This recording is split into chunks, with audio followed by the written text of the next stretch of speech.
वेद बातमीचा, लढा सत्याचा, निर्भीड पत्रकारितेचा, राजकारणातील महत्त्वाच्या बातम्यांच्या अपडेटसाठी आजच आपल्या यूट्यूब चॅनेलला क्लिक करा. नमस्कार, आपण पाहत आहात वेद बातमीचा. अवकाळी पावसाने शेतीचे मोठे नुकसान, तात्काळ पंचनाम्यांची शेतकऱ्यांची मागणी. राहुरी तालुक्याच्या पश्चिम भागात 2 आणि 3 एप्रिल 2026 रोजी झालेल्या अवकाळी पाऊस, वादळी वारे आणि गारपिटीमुळे शेती पिकांचे मोठ्या प्रमाणात नुकसान झाले आहे. काढणीच्या अंतिम टप्प्यात असलेले गहू, कांदा, मका तसेच टरबूज व खरबूज यांसारखी फळपिके पूर्णपणे उद्ध्वस्त झाली आहेत. अचानक आलेल्या या नैसर्गिक संकटामुळे शेतकरी आर्थिक अडचणीत सापडला असून लाखो रुपये खर्च करून उभे केलेले पीक काही तासात जमीनदोस्त झाले.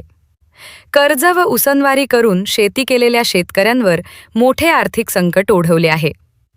झालेल्या नुकसानीचे प्रशासनाने तात्काळ पंचनामे करून शेतकऱ्यांना नुकसान भरपाई द्यावी, अशी मागणी मोमीन आखाडा, तालुका राहुरी येथील शेतकरी संजय गाडे यांनी केली आहे.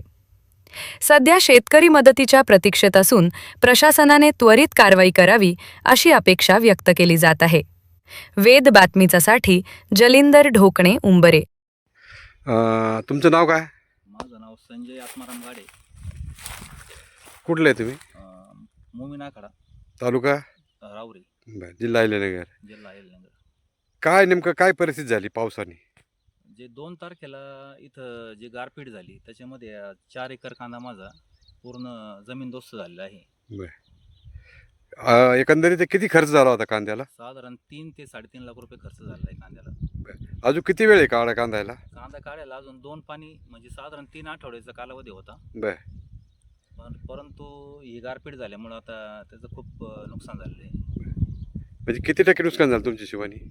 80 ते 85% नुकसान झालेलं आहे. बरं, या घटनेची माहिती तुम्ही, पाऊस झाला, अवकाळी झाला, याची काही प्रशासनाला काही कल्पना दिली का? हो, तर आमच्या तलाठ्यांना मी तसं कळवलेलं आहे, पण बरं. अद्यापपर्यंत त्यांनी काही इथं सर्वे केलेला नाही आहे. बरं.